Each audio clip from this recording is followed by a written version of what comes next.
Ça passe puisque na minute oyo biso ne to perdre pour dollar oyo ezo ba o équité comme na 26 mais biloko équité to que somba biloko OK kana 100 000 francs loko biloko à 10 000 francs to biloko ezaka likolo dollar eza na C na 26 donc tozo ebate suka nango eza wapi pour au dollar balobaka bongo bakoma osala na fin du mois boy bakitisi allez ba jour etikali wana ya kotanga le ba fin du mois lekali ba matisi siko musani basala pona ngape balongwa nde dollar pourtant bato osoma ba marchandise na ba dollar tant bokitisi yango siko bango nde ba perdre ozomona na fin ba omona esusu eloko mote botika nanu dollar yango eza na po bato na ba mekananu kotala bambongo na bibiloko na bango osomona biloko ekiti te kaka dollar ekiti mbala moko ka boye ka boye toi d'accord na makambo wana te.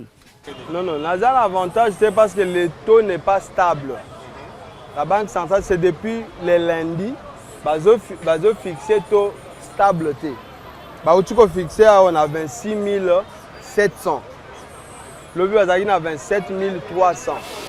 Je donne un exemple. On a la sali réabonnement à Canal Plus Lobby na Boutou. Pendant que le dollar on a banque c'est 26 700. Mais le réseau de télécommunications va te gagner 10 dollars à 29 500. Je suis très content, mais c'est que moi je voudrais demander que les taux soient vraiment stables. Parce que nous remarquons que du jour au jour, les taux changent.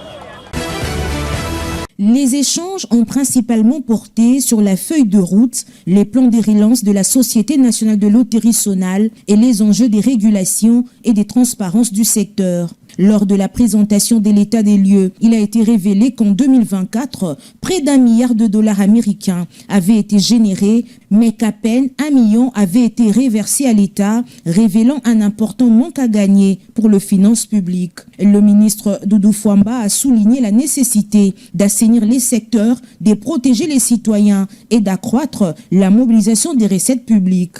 Il a par ailleurs réaffirmé la volonté du gouvernement de rendre la Sonal plus compétitive afin d'en faire un véritable levier de développement économique et social. Actuellement, le secteur des jeux de hasard et jeux d'argent est largement tenu par les privés, plus particulièrement les investisseurs étrangers. Il s'observe un embrasement sans précédent de la jeunesse vers ces jeux et c'est dans quasiment tous les coins de rue qu'on en trouve. Pour certains experts, cette situation est suicidaire pour l'économie congolaise, car le fonds généré par ces jeux bénéficie directement à l'émergence des économies d'autres pays, d'où les appels incessants de faire basculer la balance du côté congolais. Ces outils permettront de mieux superviser l'exécution de projets, de corriger les écarts de gestion et d'assurer une traçabilité optimale des ressources. Par ces initiatives, le gouvernement renforce son engagement en faveur de la transparence et de la redevabilité dans la gestion des financements extérieurs. Les portails contribuera à donner une visibilité accrue aux citoyens et aux élus sur la performance des projets, tandis que le nouveau logiciel réduira le retard, limitera les pertes pour l'État et facilitera les suivis des dépenses fiscales. Ces réformes marquent une étape importante dans la modernisation des finances publiques avec pour finalité d'accroître l'efficacité des investissements de développement au bénéfice de la population congolaise. Lors de son intervention à l'Assemblée générale des Nations unies, le président Félix Tshisekedi a appelé, comme l'on pouvait s'y attendre, à la reconnaissance du génocide qui a eu lieu dans son pays depuis près de 30 ans. Pour lui, la communauté internationale a le devoir de reconnaître ces génocides, sinon cela s'apparentera à une complicité. Je le dis solennellement devant cette Assemblée.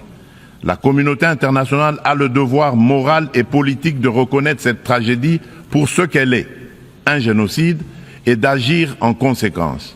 Le silence et l'inaction face à ces crimes s'apparentent à une complicité. Je lance un appel solennel à la communauté internationale.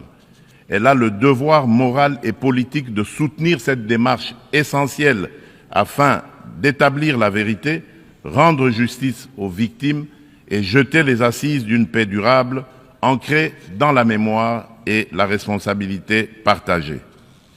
Madame la Présidente, alors que la planète se réchauffe et que les marginalisations s'aiguisent, ainsi et que les conflits se multiplient, le diagnostic qui avait inspiré en juillet 2023 la vision du nouvel agenda pour la paix du secrétaire général demeure pleinement d'actualité. Le monde est désormais confronté à des crises multiformes et profondes. Les fondamentaux de la prévention se sont affaiblis et le droit international, jadis puissamment rappelé par la Charte des Nations Unies, qui enjoint les États à s'abstenir de recourir à la menace ou à la force, est trop souvent bafoué. En croire Félix Tshisekedi, je cite, « La paix commence par la reconnaissance de notre propre tragédie, reconnaître les génocides congolais, soutenir notre combat pour la vérité et la justice pour bâtir une paix durable. » Fin de citation. Le président congolais a aussi appelé la communauté internationale à assurer la mise en œuvre totale de l'accord de Washington avec le Rwanda, alors que les combats se sont intensifiés dans l'est de la RDC. Ces violences visent, selon le premier citoyen de la RDC, à piller les ressources du pays, effacer la mémoire collective et détruire les communautés locales. Si le monde hésite encore à nommer notre douleur, nous n'attendrons pas, a-t-il déclaré. Cette guerre s'est muée en une entreprise prédatrice. Elle dépasse depuis longtemps les seules dimensions militaires ou géopolitiques. Elle vise à piller nos ressources, effacer notre mémoire collective et détruire nos communautés. Les conséquences sont désastreuses. Des millions de morts, des familles décimées, près de 7 millions de déplacés internes, femmes et enfants pris pour cible, des villages rayés de la carte, des générations sacrifiées. Dans plusieurs régions de l'Est, tous les marqueurs d'un projet d'extermination sont réunis. Les Nations Unies elles-mêmes, à travers le rapport Mapping, ont documenté l'ampleur des atrocités. Ce n'est pas seulement un conflit, c'est un génocide. Notons que parallèlement aux efforts de paix, la RDC a transmis à ses interlocuteurs américains une liste des besoins internes en infrastructures et en énergie. De la même manière, dans la région des Grands Lacs, la souveraineté et l'intégrité territoriale de la République démocratique du Congo doivent être respectées. Il faut rendre l'espoir à la population des Kivu et aux centaines de milliers de personnes qui ont été déplacées. Et c'est aussi pour cela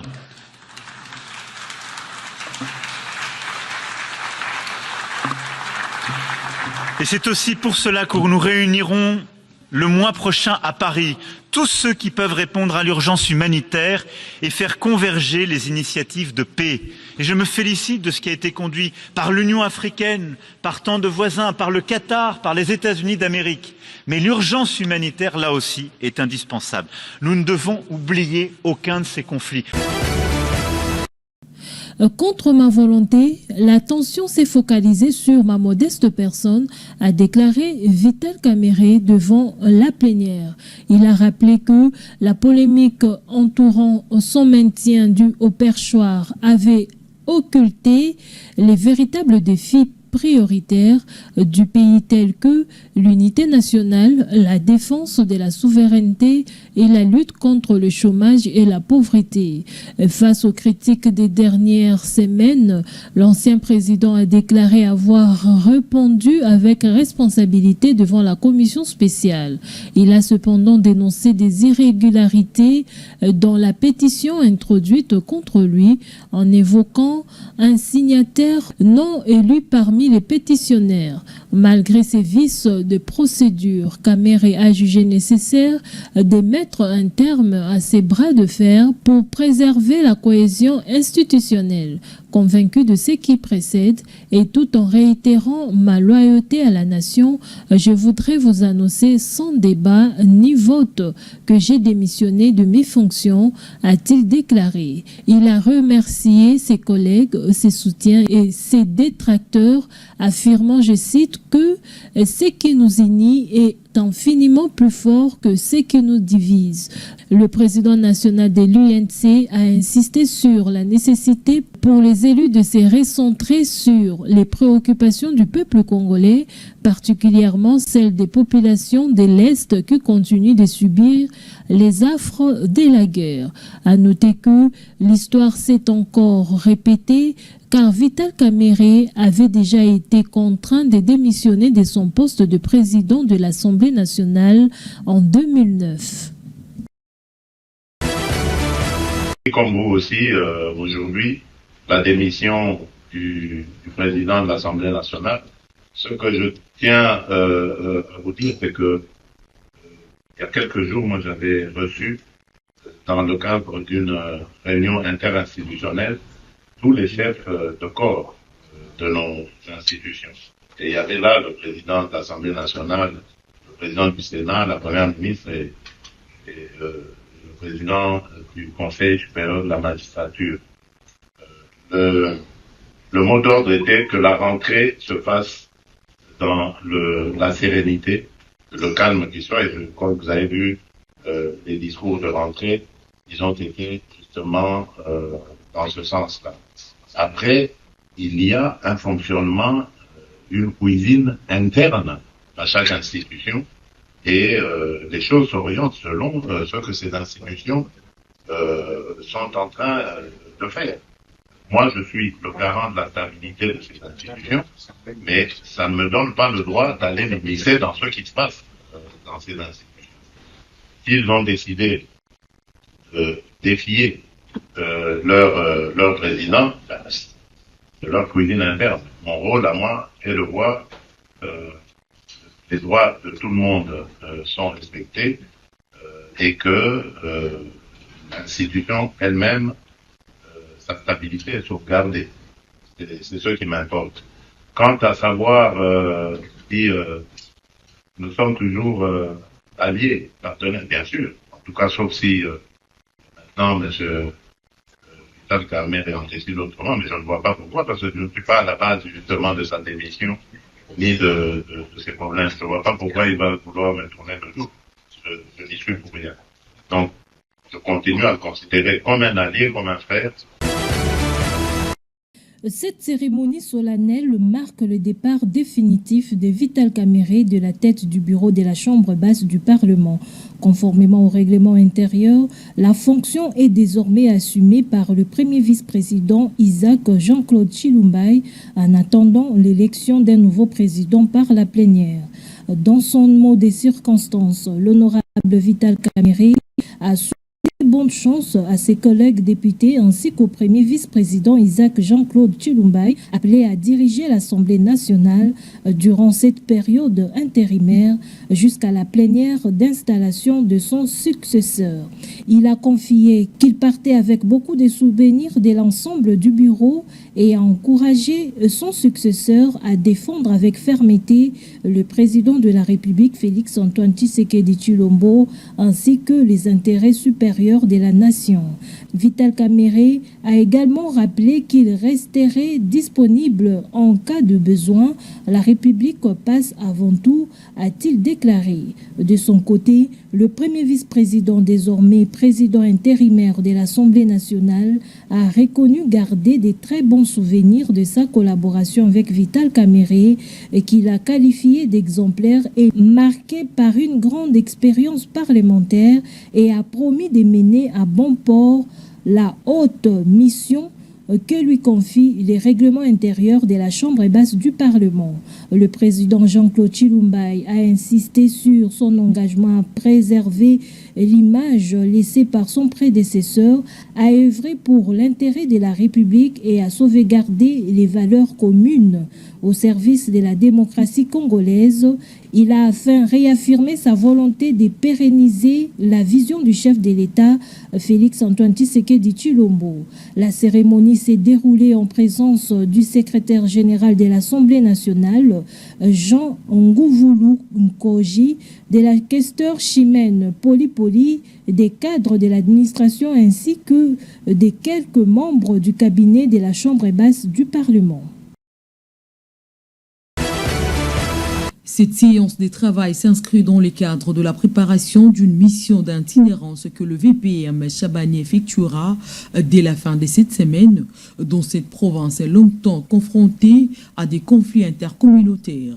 Ils ont également salué les travaux déjà accomplis par le VPM en faveur d'une paix durable au Mai-Ndombe.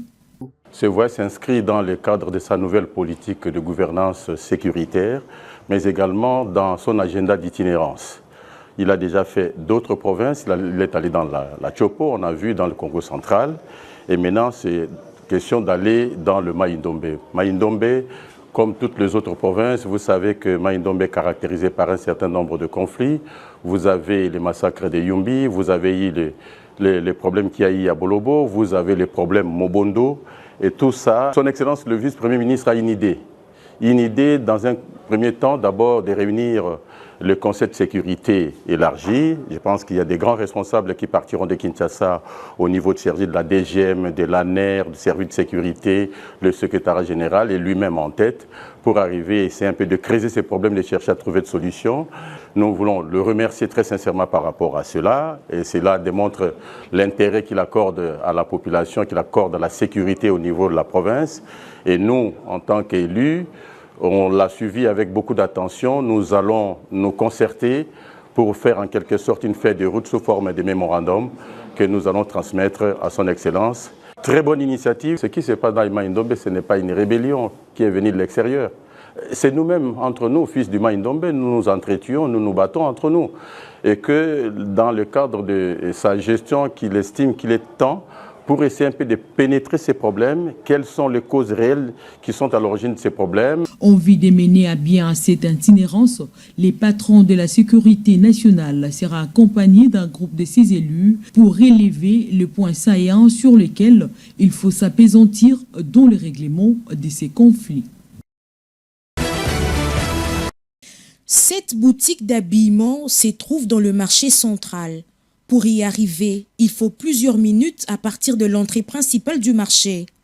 Malgré le fait de payer le loyer, le taxe, l'électricité et la concurrence, ces vendeurs disent tirer plus des profits de leur activité. Ils n'ont pas plus de clientèle parce qu'ils viennent acheter chez nous, les grossistes, les gens qui vendent dans le grand marché. Donc nous, les gens qui vendons sur place dans le grand marché, nous avons plus de l'avantage, plus que les gens qui font la vente en ligne, parce qu'ils sont des détaillants. La maison dont on loue pour vendre les vêtements, ils ne payent pas de dépôt, ils ne payent pas. C'est nous qui payons, le petit taxe, c'est nous qui payons.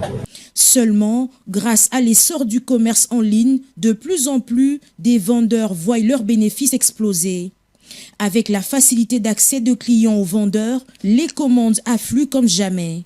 Optimiser et créer un catalogue clair, faire des statuts régulièrement pour de nouvelles arrivages, des photos de haute qualité, pour permettre à ce que mes clients aient la visibilité sur des arrivages qui viennent à tout moment. Suite à l'évolution de la technologie, la vente en ligne favorise la libre concurrence, permet aux entreprises d'accéder au marché mondial et réduit la dépendance locale. Cet économiste ne conteste pas cette approche. La vente en ligne favorise la libre concurrence, permet aux entreprises d'accéder à un marché mondial, aussi de réduire le besoin, je dirais, d'intermédiaires traditionnels aussi. La vente en ligne ouvre des canaux de distribution ou de nouveaux canaux de distribution, allais-je dire, ainsi permet aux petites entreprises d'atteindre facilement un public mondial. La vente, que ce soit au marché ou en ligne, présente des avantages et des défis que tout vendeur devra surmonter pour atteindre ses objectifs. Rien n'empêche aujourd'hui de combiner les deux pour accroître visibilité, bénéfices et commandes. Chaque vendeur devra créer un mariage équilibré entre la technologie et la connaissance exacte des besoins de clients.